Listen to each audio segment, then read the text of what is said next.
Tiempo para charlar con Bernardo Sagastume, periodista y director adjunto en La Gaveta Económica. Bernardo, ¿qué tal? ¿Cómo estás? ¿Cómo estás, José Luis? Muy buenos días. Aquí estamos. Muy bien. Mirando para el lado correcto, espero, y no desajustarte tu pantalla. ¿Mm? Tú siempre miras al lado correcto y siempre aciertas también con tus comentarios. Con lo cual, bueno, y en su momento por aquí me decían también en el chat del stream, dice, ese chico que hablaba, ese chico, fíjate qué bonito detalle también, ¿no? Ese chico que hablaba y demás, qué bonito acento tiene, ¿no? Qué dulce. Digo, bueno, sí, sí, luego hay que conocerlo, pero bueno, sí, la verdad que Sí, sí. el acento No, dulce no es... se fíe de las apariencias, no se fíe de las apariencias, señor seguidor, porque aquí hay un alma encendida que le puede decepcionar, ¿eh? Sin duda. Oye, Bernardo, acabamos de hablar con Poli Suárez, el secretario general del Partido Popular en Canarias, y cuesta sacar nombres, cuesta sacar pues quién va a estar al frente de qué puestos, pero sí ha confirmado que él, ya lo ha dicho, no va a ser el presidente del Parlamento de Canarias. Eso ya lo acaba de confirmar, que sí es cierto que también se pusieron en su momento en contacto con Astrid Pérez, pero ella siendo alcaldesa de Arrecife se va a quedar en la alcaldía, que Jimena Delgado también se va a quedar en la alcaldía de Las Palmas de Gran Canaria y que la autoridad portuaria de Santa Cruz de Tenerife sí va a ser para el Partido Popular, eso lo confirma. Con lo cual, bueno, dos confirmaciones de 40 intentos que he intentado pues, sacar algo más. Me imagino, me Uh -huh. imagino. Bueno, es lo que hay que hacer, ¿no? Al Uh -huh. final, Sí. tratar de sonsacar algo. Uh -huh. Y bueno, si has obtenido eso, es cierto, la autoridad portuaria de Santa Cruz de Tenerife, no sé si te habrá dado un nombre, pero todo indica que quedaría de nuevo en manos de Pedro Suárez, que ha ido en la lista al Parlamento, pero que ha sido con anterioridad Uh ya -huh. presidente de la autoridad portuaria tinerfeña, y entonces volvería a ocupar ese cargo que ya ha tenido, ¿no? Uh -huh. Y bueno, con respecto a las otras figuras y su colocación, pues claro, a ver, pensemos el caso de Jimena Delgado. Bueno, quedaría muy mal que se presente a la alcaldía y que después aspire a un cargo diferente, ¿no? Claro. Y eso es algo que le persiguió durante la pre-campaña electoral, porque los rumores eran que iba a ir también al Parlamento de Canarias haciendo doblete, algo que sin duda debilitaba la fuerza de la candidatura al ayuntamiento, a la alcaldía de la capital, ¿no? Porque no puedes tener un plan B por si las cosas van mal, eso no es demostrar por cierto espíritu ganador. Y del mismo modo, los votantes y los simpatizantes y la opinión pública en general condenaría ahora mismo que se le diera otro destino a Jimena Delgado, cuando en realidad lo que quería, según sus propias palabras, era consagrar sus esfuerzos en el Ayuntamiento de Las Palmas de Gran Canaria, ¿no? Entonces, bueno, sería difícil de entender otro destino. Lo mismo se aplica a Astrid Pérez, aunque la verdad me sorprende que ya lo hayan descartado, cuando todo parecía indicar que sí iba a ser presidenta del Parlamento de Canarias, ¿no? Y sucediendo ahí a Gustavo Matos, con el que tiene buena relación personal, por cierto, y que le puede haber contado cómo es ese puesto y qué Claro. tipo de cosas se exigen. Pero bueno, lo veremos en los próximos días confirmado todo esto que has adelantado y anticipado, José Luis. Efectivamente. Sí, que de repente a lo mejor, pues sí, al final es Astrid Pérez, que sabes también cómo va esto, ¿no? Que luego es sí, porque es que al final la otra Por opción eso lo no era digo. válida y claro, bueno, ya sabes cómo va un poquito todo este juego, que al final son globos sonda por un lado y que se suele decir también no gallos tapados, etcétera, etcétera, que siempre dejan caer ahí como que no quiere la cosa. Sobre el IGIC, Bernardo, y aprovechando ya como experto y director adjunto de la Gaveta Económica, decía Poli Suárez que claro, la bajada del IGIC no va a ser completa, porque quieren primero ver cómo van a estar las cuentas del Ejecutivo Regional, no va a ser que se lleven una sorpresa. Esto es, digamos, la versión 3.0 de la herencia recibida o algo parecido. Algo así, algo así. La verdad es que tenemos que tener en cuenta que lo del IGIC es uno de tantos impuestos que se pueden rebajar, ¿no? No es el único. Y hay que pensar un poco cómo ha sido la historia reciente de este impuesto general indirecto canario, IGIC. Pensemos que esto se subió del 5 al 7 allá por el año 2012, la presidencia de Paulino Rivero, que se hizo con nocturnidad y alevosía, que se hizo coincidiendo con algo que normalmente suele atrapar y concitar la atención no solo de los canarios, sino del planeta entero, que es un Real Madrid-Barcelona. O sea, se decidió la subida del 5 al 7 el día que se jugaba el clásico, como se le llama, el partido más importante de la Liga Española, y además que se hizo con una promesa, con un compromiso, que era que esto iba a ser solo por 2 años y para poder salir de las estrecheces presupuestarias por las que atravesaba supuestamente en ese momento el gobierno de Paulino Rivero. Bueno, huelga decir que Paulino Rivero no cumplió su promesa y que a los 2 años no volvió el IJIC del 7 al 5 como había prometido, ¿no? Y bueno, la cantidad de euros que se transfieren del bolsillo de los ciudadanos al de los políticos gracias al IJIC no ha hecho otra cosa que aumentar, ¿no? Y en los últimos años la recaudación por parte del IJIC ha subido a tal punto que hoy en día son 1.000 millones de euros más de los que recaudaba en aquel momento en que se decidió la subida con Paulino Rivero. Es decir, una transferencia de renta descomunal de cada uno de nosotros cada vez que compramos algo, ¿no? Recordemos que se le llama impuesto indirecto por eso, porque no lo pagamos de la misma manera que pagamos el IRPF, ¿no? Que hacemos una cuenta y ingresamos el importe, ¿no? Aquí cada vez que compras desde un coche hasta un caramelo, estarás pagando IJIC, ¿no? Claro.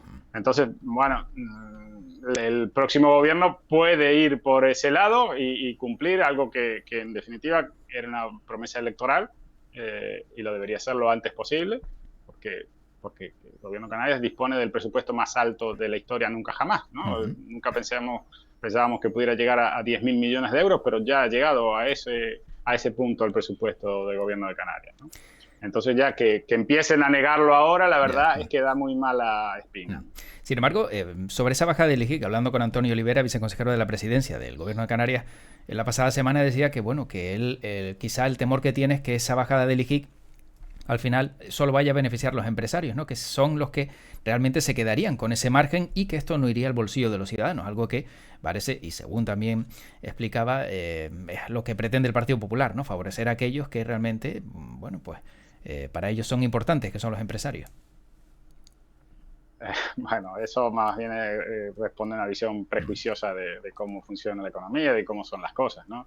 De pensar que un partido es más afín a un sector que a otro, más bien está hablando, haciendo política, más que describiendo la realidad, ¿no? Y en este caso no se lo quedan los empresarios. Primero y principal, y él lo sabe muy bien, es que los empresarios son meros agentes recaudadores. Cogen tu dinero del IJIC y se lo pasan al político, ¿no? Inmediatamente, como en una obra en construcción, cuando veíamos antes que se hacía la cadena humana para pasar ladrillos de uno a otro. Bueno, lo mismo con el IJIC. Coge uno y lo pasa para el de al lado, ¿no? Entonces no se lo quedarían, sobre todo no se los quedarían porque si tú reduces el IJIC, los precios se vuelven más competitivos y los precios tienden a la baja. Todo el mundo quiere vender bueno, bonito y barato, claro, ¿no? El principal argumento de venta, por ejemplo, de los supermercados, ¿cuál es? El precio, ¿no? Entonces, todos tratan de vender lo más bajo que pueden, porque es la forma que tienen de competir. Lo hacemos incluso personalmente muchos, ¿no? Si tú estás tratando de conseguir un cliente de lo que sea, pues una forma de competir es ponerle un buen precio, un precio competitivo, ¿no? Se llama precio competitivo al más bajo posible, podríamos decirlo, ¿no? Entonces, no por reducir el IJIC, eso va a quedar, como dicen, en el bolsillo de los empresarios, porque, bueno, esa reducción se puede ver reflejada en el precio haciéndolos más competitivos. Bueno, o sea, como lo que pasa es que, bueno, de aquí al futuro, la receta de bajar impuestos en el gobierno de Canarias puede ser el IJIC, pero puede ser otra diferente. Recordemos que de la mitad que pagamos cada año de IRPF, de impuesto a la renta de las personas físicas, la mitad es lo que se llama el tramo autonómico, ¿no? Y ese tramo autonómico lo puede modular el gobierno regional, como se hace aquí y se hace en otras comunidades autónomas. No todos pagan lo mismo según la comunidad en que viven. Y bueno, y la verdad es que el gobierno de Canarias no es especialmente contemplativo ni piadoso con sus vecinos a la hora de ese tramo autonómico. Ahí se puede bajar algo y lo veríamos todos muchísimo más claro porque sabríamos que estamos pagando menos cuando llega la hora de hacer las cuentas anuales, ¿no? Claro. Eso se podría modificar. Oye, Bernardo, otro asunto también que ha sacudido muchísimo, ¿no? La actualidad canaria ha sido lo que ha ocurrido con esa pues, asociación, Fundación Respuesta Social Siglo XXI, con esos jóvenes menores, con esos directivos que presuntamente pues gastaban el dinero para estos jóvenes migrantes, para esos centros, en belleza, en restaurantes de lujo, en Viagra, bueno, tremendo todo lo que hemos conocido y que todavía entiendo que está, pues digamos, en el primer piso, ¿no? Quizá probablemente de lo que sepamos. Mm. Mira, es terrible y estaba esta mañana revisando las noticias y digo, bueno, esto se presta para hacer un chiste por aquello del tratamiento de belleza, de la Viagra, pero después cuando te pones a ver un poco más en detalle las características de estos centros, cómo funcionaban y la información que tiene ahora mismo la justicia en sus manos, la verdad que se te quita la sonrisa de Sí, la expresión, ¿no? Porque más allá de ese tipo de frivolidades con lo que podríamos haber hecho chistes, ¿no? Miran que se lo gastaban. claro. Eh, Hay casos de maltratos a estos jóvenes que son terribles.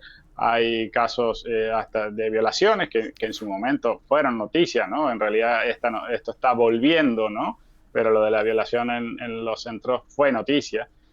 Hay casos bueno, de maltrato físico, de personas que estaban ahí y que no tenían la formación que debe tenerse para trabajar en un centro de estas características, sino que eran meros porteros de discoteca, ¿no? Y que les llevaban ahí porque eran grandotes y fuertes para amedrentar o incluso pegarles a los muchachos. O casos ya terribles de los que también alguna noticia habíamos tenido antes, pero ahora viene a ser la confirmación, como ese muchacho que parece que tenía, bueno, físicamente era un portento, era deportista en su lugar de origen y que aquí con la alimentación mala que le estaban dando no podía mantener su estado físico, ¿no? Y que, claro, después de haber elevado su protesta, no tuvieron mejor remedio que darle una paliza, ¿no? Y cuando volvió a hacerlo, otra paliza, y al final el joven terminó cosiéndose los labios con hilo y aguja, ¿no? Eso es lo Tremendo. que vemos publicado hoy y que es verdaderamente estremecedor, ¿no? Y entonces recordemos que todos estos centros estaban bajo la órbita de una consejería a la que le cambiaron cursi y pomposamente de nombre para llamarla de derechos sociales. Ustedes me dirán qué tipo de derechos se estaban cumpliendo con estos muchachos que estaban bajo la tutela de la consejería que dirigía y dirige todavía ahora en funciones Noemí Santana de Podemos, ¿no? La verdad es que ahí no había ningún derecho ni había nada social, como le gusta decir. Lo que hay era una administración muy deficiente y sospechosa desde el punto de vista económico y después una gestión terriblemente deshumanizada en el trato diario con estos chicos que habían llegado en pateras y cayucos. Que por cierto, yo no sé si tú lo habrás visto, pero yo hasta el momento, desde que se conocía esta noticia la semana pasada, ¿no? Y hace unos cuantitos días, creo que no he visto ninguna declaración o ninguna explicación por parte de la persona que lidera esta área de derechos sociales al respecto, ¿no? Noemí Santana. No sé si tú lo habrás visto, yo ahora mismo no lo recuerdo. A ver, es marca de la casa. Podemos, aquí en Canarias y en otros sitios, no se caracteriza por ofrecer ruedas de prensa ni por dar explicaciones. Ellos no van por los canales habituales, a pesar de que tienen la palabra democracia en los labios, cada 4 palabras dicen democracia. No se caracterizan por ofrecer explicaciones. Podrás confirmar esto con compañeros periodistas. ¿Cuántas veces han ido a ruedas de prensa de responsables de Podemos? No son muy de convocar ruedas de prensa, no son de dar explicaciones por los canales habituales y en este caso no iba a ser la excepción, ¿no? Tenemos ahí alguna reacción de la número 2 de Noemí Santana, pero bueno, porque no le queda más remedio que hablar, porque bueno, ahora están con lo de la recolocación en las candidaturas Claro. y bueno, algo tienen que aparecer en los medios, pero explicaciones formales bueno, y no hemos visto, y mucho menos dimisiones, que es lo que debería haber visto, porque el caso es gravísimo y Sí. va a tener consecuencias penales probablemente. Tremendo. Bueno, Bernardo, y muy rápidamente, al final, esa coalición, gran coalición de partidos nacionalistas de Canarias, Coalición, Nueva Canarias, Agrupación Socialista Gomera, Los Herreños, Unidos por Gran Canaria, al final, ese proyecto de unión nacionalista, ¿qué se va a dar? Una vez que ya pase el 23J y algunos puedan sumar o no. Mira, tranquilo, José Luis. Aquí no, la unidad nacionalista son los padres, ¿no? Eso no va a pasar.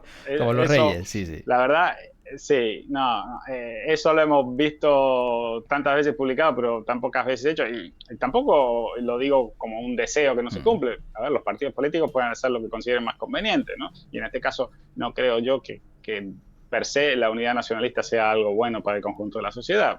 Probablemente partidos en competencia brindan un mejor servicio a los ciudadanos que uniéndose, ¿no? Y en este caso, pues se notaba desde el principio que Coalición Canaria no tenía mucho interés en ir con Nueva Canarias, sobre todo en lo que implicaba darle aire a Nueva Canarias en un momento complicado con su líder Román Rodríguez, que ha quedado fuera del juego político, porque no ha resultado elegido tras las elecciones del 28 de mayo pasado. Entonces, de ese desinterés viene ahora esto que estamos viendo ahora, ¿no? Que les ofrecen ir como independientes en la lista. Parece difícil, ¿no? de concretarse. Parece difícil que alguien que es de otro partido acepte ir en la lista de Coalición Canaria. El plazo para registrar los acuerdos, las alianzas electorales venció el viernes pasado y ya no creo que haya mucho tiempo de salir con inventos, ¿no? Bueno, Bernardo, como es habitual, yo creo que el lunes, no sé, viene una semana intensa, ayuntamientos. ¿Alguna quejita que tengas por ahí? En el quejómetro. Tú te pensabas que iba a ir por otro lado, ¿no? Sí. El quejómetro. Bueno, sí. Mira, para olvidarnos de los políticos, vale. El quejómetro va dirigido a otro tipo de personas, ¿no? O más bien son personas jurídicas. Ahora, voy a hacer amigos en las empresas, bien. José Luis. Voy a ser amigo en las empresas, ¿no? Las empresas tienen muchos puntos oscuros y uno de ellos que hemos visto de manifiesto en los últimos tiempos de manera insoportable es el sermoneo de la llamada responsabilidad social corporativa o responsabilidad social empresarial.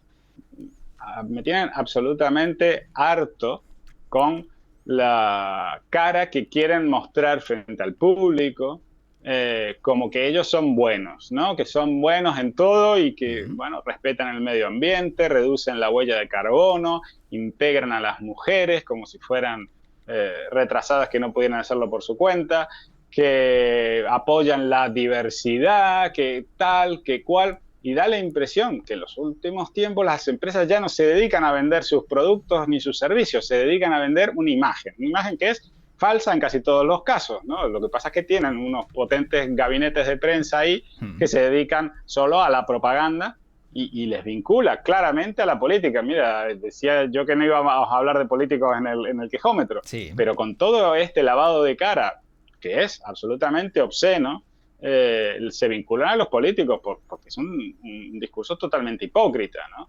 Un discurso totalmente hipócrita que espero que pase de moda, ¿no? Pero la adhesión absoluta a los términos de lo políticamente correcto hoy que muestran todas las empresas, cuanto más grande, más la muestran, pues me parece, bueno, ampliamente repudiable. Creo que merece este quejómetro y 2 o 3 más que podamos seguir haciendo en el futuro para criticar este lavado de cara moral que quieren hacer las empresas contándonos que son terriblemente buenas y nunca hablándonos de los productos y mucho menos del dinero que ganan, que es la principal ocupación y debe ser la principal ocupación de las empresas, ganar dinero, la rentabilidad, el lucro, porque es la única manera de saber que están cumpliendo bien con la sociedad, ofreciéndole servicios y bienes que la sociedad valora. Si ganan mucho dinero es porque la sociedad valora lo que ellos venden, y no toda esta cantinela que nos quieren vender a través de la responsabilidad social corporativa. Entonces, como decíamos, ¿no? A los dueños de perros,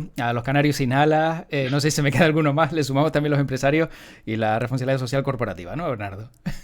Sí, la lista de amigos Para Navidad yo les voy a dejar la dirección para que me manden patas de jamón. Sí, sí, sí, sí. Mensajitos no te van a llegar de felicitaciones y esas cosas, ¿no? Me da, por lo menos por parte de estos grupos. Bueno. Pero nos divertimos un rato. Sí, eso sí es verdad, eso sin duda. Oye, Bernardo, siempre un placer verte, escucharte, comenzar la semana contigo con este análisis y pendientes de lo que suceda este sábado, también con los ayuntamientos, a ver si no nos llevamos alguna sorpresa con alguno, pero todo pinta que todo va a ser normalito. Vamos a ver. Bueno, alguna habrá. Alguna habrá. Bernardo Sagastume, periodista y director adjunto de la Gaveta Económica, gracias por este rato y cuídate mucho. Un placer, hasta la próxima. Un abrazo, hasta luego. Chao.